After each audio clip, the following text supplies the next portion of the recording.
Hello, everybody, and welcome to a particularly happy version of the CADS podcast tonight. We've got 5 gentlemen, including myself, and we're going to be talking about that Bodø Glimt game. I mean, what can you say?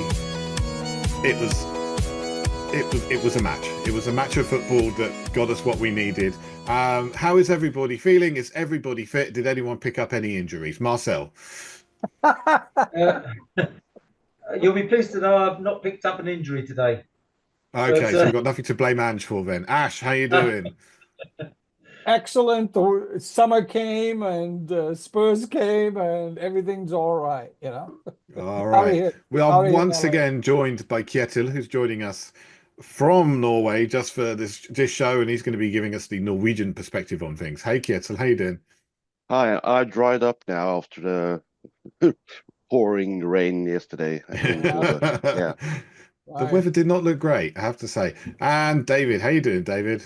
Doing great, yeah. Getting over the hangover from the celebrations last night. It was great fun. So the only injury you had was to your brain cells, is that right? Indeed, yeah. And liver. Perfect. All right. Yeah. Okay, so let's get very quickly into it. How is everyone feeling? How happy are we all tonight? Fantastic. Super. Of course, we have been there. We have been here before. 6 years ago. 6 years ago to the day. Yeah, absolutely. Let's hope. What do we say? Fourth time.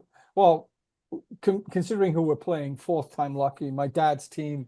To actually beat Man U 4 times would be great. So anyway, I'm looking forward to it. Fantastic game yesterday. Really impressed with the team, the effort, and with Ange, quite frankly, with the tactics and what he did last night and what the players did for him, for us.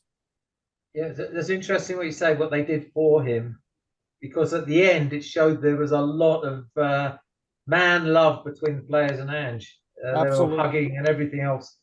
And he's not a huggy sort of person, apparently.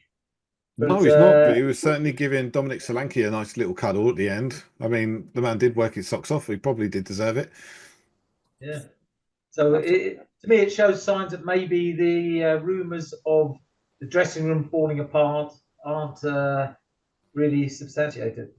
Yeah, I never really believed those rumours very much. I thought it always looked like the team was behind him. Maybe probably had a bit of a suspicion that Bissouma maybe wasn't, but he's definitely turned up at both legs of this semi-final, and he looked delighted as well. So maybe I'm wrong about Bissouma, but I never thought there was dressing room dissension really. Good. Kjetil, what were your thoughts having watched the game?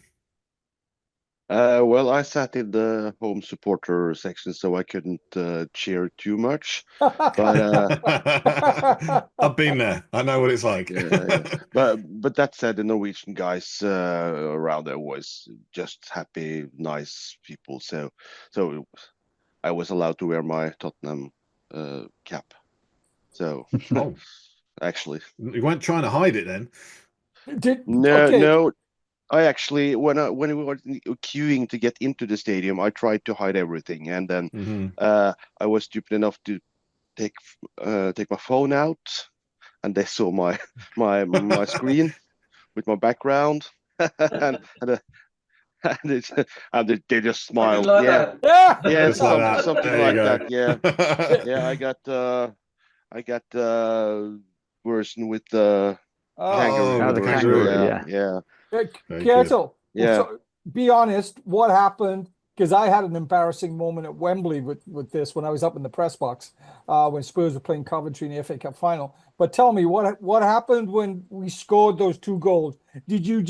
Were you just very introverted, or did you just let it out when we scored? A little couple of fist bumps.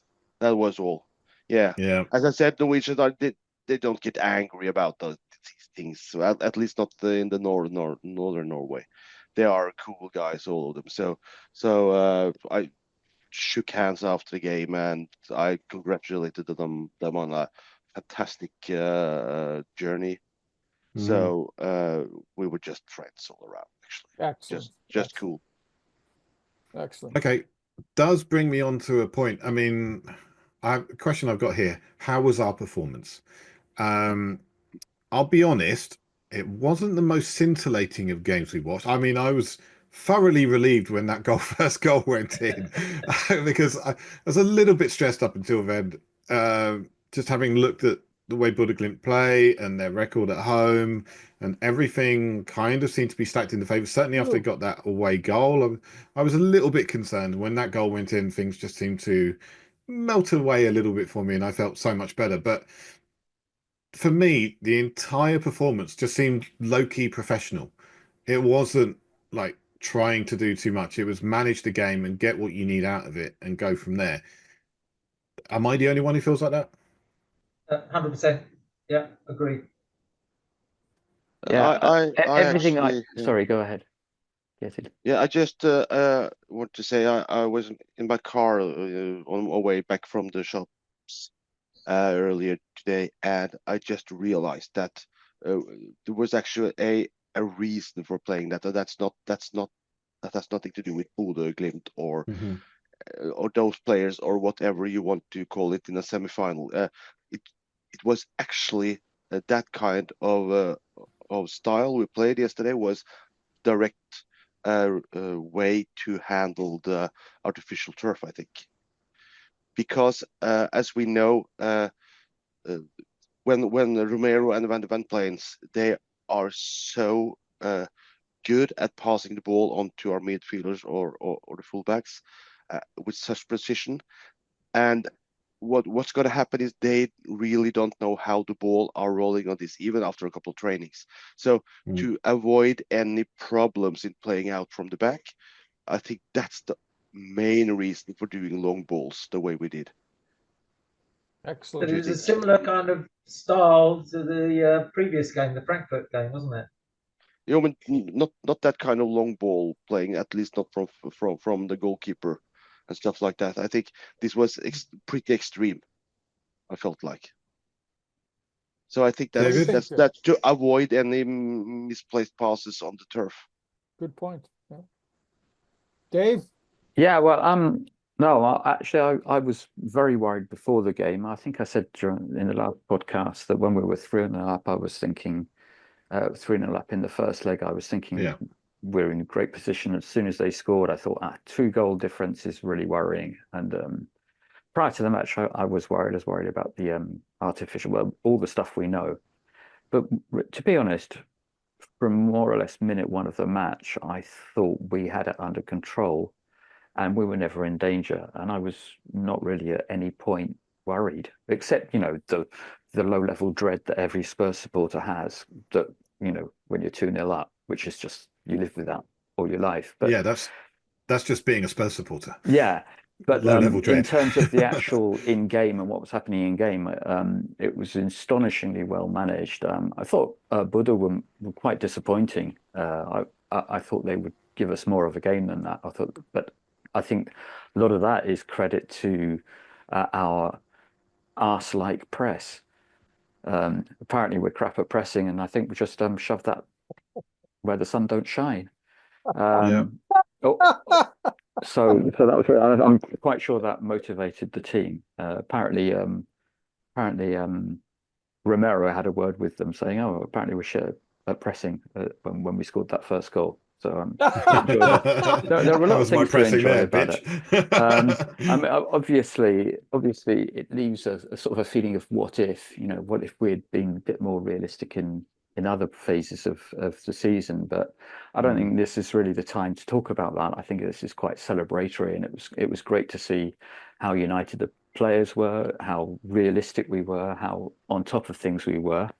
And just about what Ketil said, actually, the week before, even at home, we also went long at times, and there's a lot more sort of realistic game management going on. I was quite surprised, and I was wondering whether anyone thinks, is this Ange's tactical tweaks, or is this some of the players taking things into their own hands and binning off Ange ball?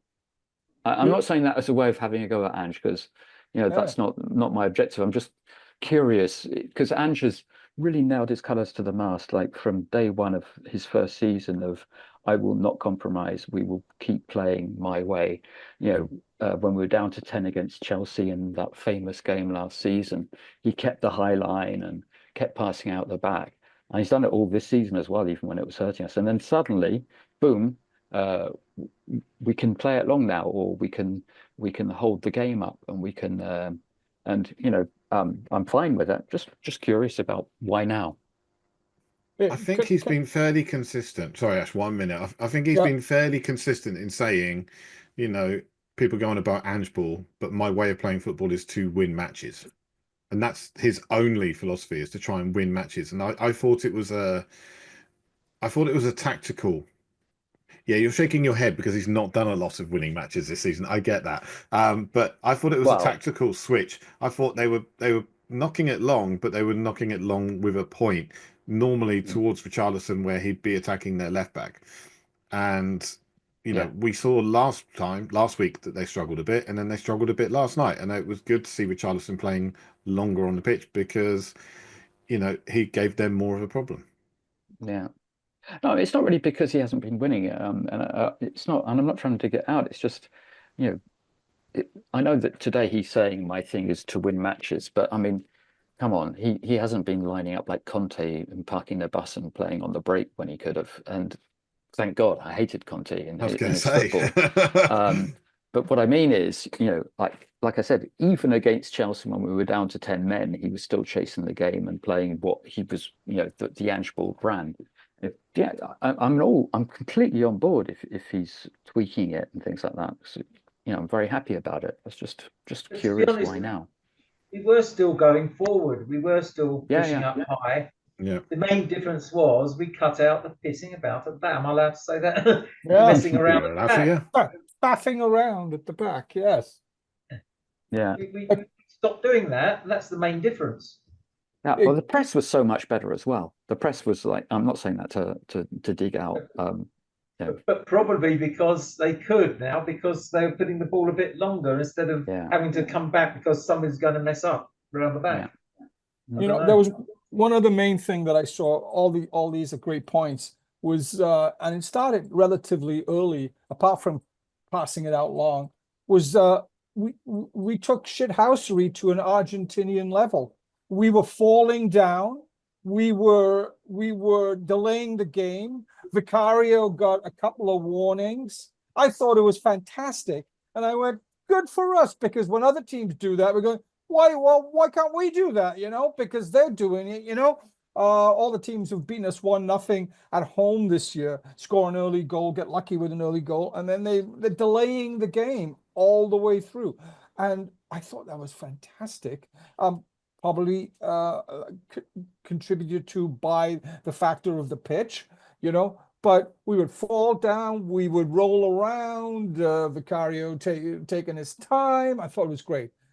Beyond all the actual, and that is also tweaking, getting back to Dave's point, that isn't another element of tweaking the game, and which is why, quite frankly, I wonder, because before the season, before he came, I was saying, I don't know if he's up for it. And I agree with Dave when you said that, and he still might not be up for it. But if indeed he's actually progressing and learning and tweaking, then if we win this, there may be a case that we keep him if indeed he is actually learning that the Premier League and these competitions are a step up than managing at Celtic. Yeah, and I think we had quite some luck with having it out Italian ref about the time wasting. He added only 1 minute in the first half and 3 minutes in the second half. And that's crazy. That's really weird. Yeah, that is really low. You're right. Yeah. But Italian refs are so used to it, they would probably do it themselves. Yeah, Paratici had a word with them. Right. Still off the books at the moment, but yeah. So for me, everybody's saying wasn't really Ange Ball. I agree. It wasn't very Ange Ball. But I do kind of like the fact that we're able to mix things up a little bit. We're able to tweak things here and there. There was still some passing out from the back, but I'll be honest, the best passing out from the back came from Bodø. there were times at the start of the match where they looked like they were able to get the ball out very nicely. Kjetil's going to be able to say the guy's name much better than me, but Patrick. Berg. Yeah, him. So he was extremely good. You know, he received the ball very nicely, played it out from the back, was finding angles and stuff that we didn't really do. And I have to say, I looked at him and thought he's probably the kind of player that we could do with at Spurs. Yeah, maybe. Why not? He is a classic number 6 who will do the distribution and he will do the hard work. And he's got some level of flair and finesse. And as I said, he's a regular performer on the national team.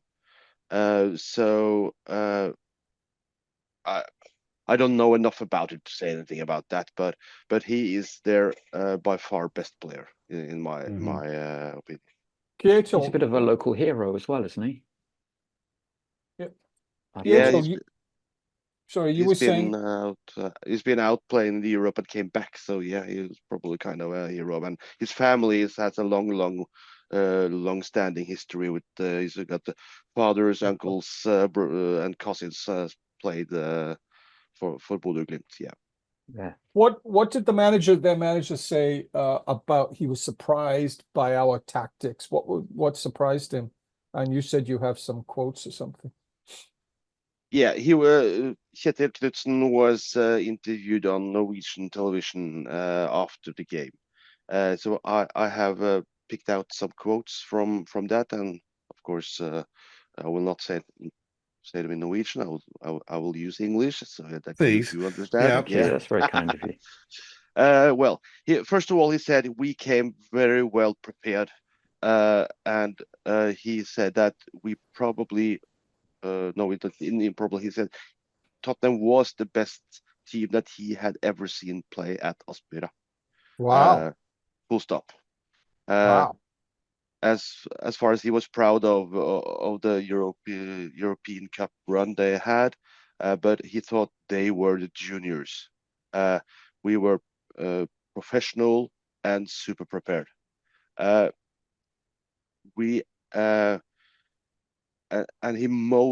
the thing he most talked about was our physicality.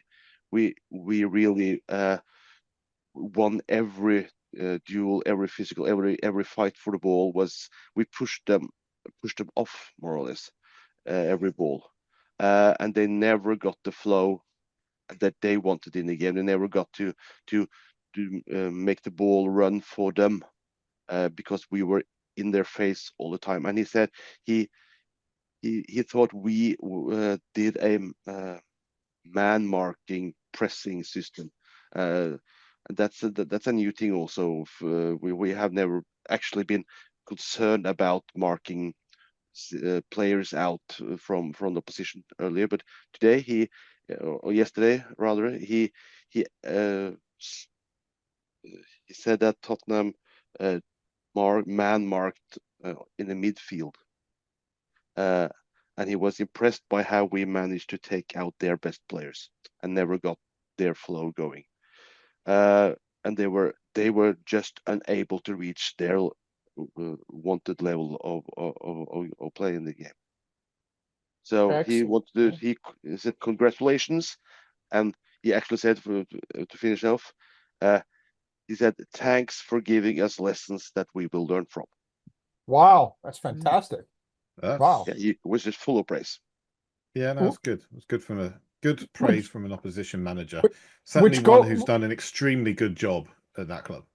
Which goes to Ange actually learning. If we've done that and the opponent rival manager is giving us that praise and observing and giving insights into what we were doing, then I don't think we've seen that sort of thing this season. So there is something going on in the last few weeks. Something is going on for the betterment of our team. I think despite my feelings at the end of the match, despite the way the scoreline went over both matches, I don't think it should diminish what Bodø have done this season. I mean, they did extremely well to get to there, and they were not easy opponents. They did not lay down and roll over for us in any way. they made things difficult. We had to work and we had to play as a team and change the way we would normally expect to be playing to beat them. And that frankly is a mark of respect to them as an opposition. I thought they were very good opponents. And frankly, at the start of the thing when they were playing Lazio, I was hoping for Lazio would go through because I didn't want to face Bodø. Wow. Yeah. So, okay, after the match, obviously there were lots of celebrations. We saw Mattis Tell go into the crowd. We saw Ange giving Dominic Solanke a great big hug in front of the away fans, which was really nice to see. And then it all went into the dressing room. And has anybody seen the video? Oh, go ahead. We also saw Has anybody seen the video? Bissuma's pants down. Yeah. Well, there might have been a little bit too much pants on display, I'll be honest, at some point. Yeah. I don't know if you've seen the video, but there was a locker room talk given by Ange afterwards, which was on Instagram and I believe it was on X and definitely on Blue Sky. And I think there was an element of that. There was a moment in that actually shows the level of respect between the side. It started out, Ange started talking, and then Pedro Porro and Dominic Solanke, the two goal scorers, came in just a little bit late. And stopped, and he gave them their time to celebrate with the rest of the team. He didn't try and come down on them. Boys, you should have been in here a minute ago when I started talking or anything like that. He gave them their space, and everybody gave it the big rah. And then everyone quietened down, and they gave Ange the space to talk again. To be fair, they were coming in late because they'd just been on pitch side being interviewed. Yeah, exactly. Yeah. So he knew that. I'm not moaning about I'm not moaning about them coming in late. I'm just saying the way Ange handled it, he showed a level of respect to them, and the whole locker room showed a level of respect to him as the manager, because they all quietened down as one without being told to, without anybody coughing or there was no indications, but they just now we're going to zone in, we're going to listen to the manager. And he gave a good speech. And I think the interesting thing he said in the speech was, we've got time now before the final, and we will train every single day for the final. He didn't even talk about the last two league matches. No thought about the last two league matches at all. We will train and we will be ready for the final. I think we're going to be playing the kids against Palace and Villa, right? Can we please wrap Mickey van der Ven in bubble wrap for a couple of weeks now? Yeah. Please. Van der Ven, Romero. Yeah, we really can't take any more injuries. Solanke as well, because he's so important to the way that we play. The trouble is we pick up loads of injuries in training. Yeah. Yeah, that's true. I think they must do cage fighting or something in the training. We need some NFL red shirt type action where you're not allowed to tackle the guys in red shirts. Yeah. Oh, dearie me. I loved it. I'll be honest, it wasn't the same level of exhilaration and joy as I had 6 years ago when we beat Ajax. It was more a feeling of, oh, well, thank you. We're through. There was a relief. It was more a level of relief that we got through without any injuries, without any major problems, and that we handled the game so well. That's how I felt at the end of everything. But we are in another European Cup final. It's how many teams have been in 2 European Cup finals in 6-7 seasons? Yeah. Ange makes a point. How many teams finish in the top 4 actually get to a European final? It doesn't often happen. And we heard, I don't know if you heard the press conference with Ange after the game, where one of the British reporters asked him about what this final would mean for him, and then he got a question about what that final would mean for Manchester United. And did you hear his answer? Got pissed. He was really, really pissed. Yeah, he was pissed. was. Ask Manchester United, I think was his answer. Yeah. Exactly. That was Matt Law, and I think that was a really arsehole question. It was an arsehole question. I honestly, I think Ange should say, actually, because Matt Law's always writing crappy little things in his he's for the Telegraph, isn't he? So, should be banned anyway. But I think they should ban back Matt Law. You can come back when you can find something positive to write, when you're not always looking for the negative angle. I'm fed up with it, really. I think the club should back him. Say if you want to, ban people from the press room, go ahead. Well, Alex Ferguson style. Dave, the thing is, I totally agree with you, but we've actually, and fans are certainly entitled, but we've also got an element of our fan base which is like that as well, and it's just tiring, and it's old and it's tiring, and they want us to fail, and just like, come on, why don't you? You know what? Marcel and I grew up in another time when win, lose or draw, we were a Tottenham fan next week, and if you were lucky enough to actually get to we lived in Wales, so I wasn't lucky enough to get to London to go see them play, but I'm reading the newspapers about it, or seeing clips about it, and I think we loved our team differently back then, and it's hard for me to reconcile. And I know the internet plays a big part of that, because there's just a hell of a lot of trolling going on, but even on our own forum and page, it just gets tiresome to see the sort of negativity. I don't see people being negative on that that forum. Well, Dave, that's because you're slightly negative yourself. So I'm not negative. I'm negative about Ange, but yeah, exactly. But then they celebrate when we win. I'm sorry for going off on like this. Oh, but why not celebrate when we win? Absolutely. Yeah, exactly. He's put his time in. I know Dave's just a young chicken. Changed. Apparently he's younger than me, but still, I mean. No comment. Yeah, that didn't rankle at all. Thanks. Okay, so who was our man of the match? That's a tough one. Now, that's a tough one. Let me start off. I'll give it to both fullbacks. First of all, I thought the whole team was pretty solid. Even Johnson, surprisingly, he tracked back. I thought both our fullbacks they both played completely different ways.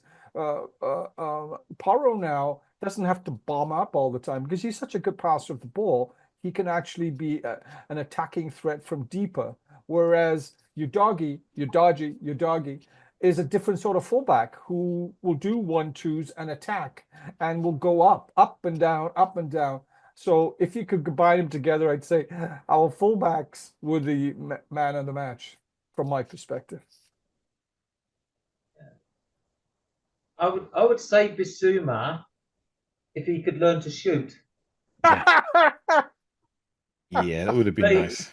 But he did a tireless job, and he did a lot of the unseen kind of thankless work.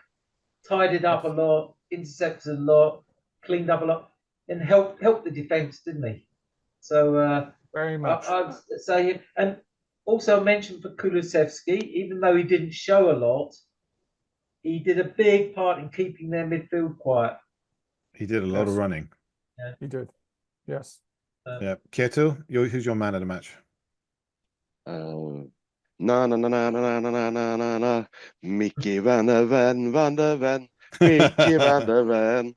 I think he stood out. The way he mopped up every ball that could have come in behind us. The one situation there where he came several meters behind and just mopped it up in front of their attackers. So that just shows how extremely important he is to any kind of pressure play that we have. Because if you push people up and press them, there will be rooms behind. And we are so lucky that we have the fastest player in the Premier League playing there.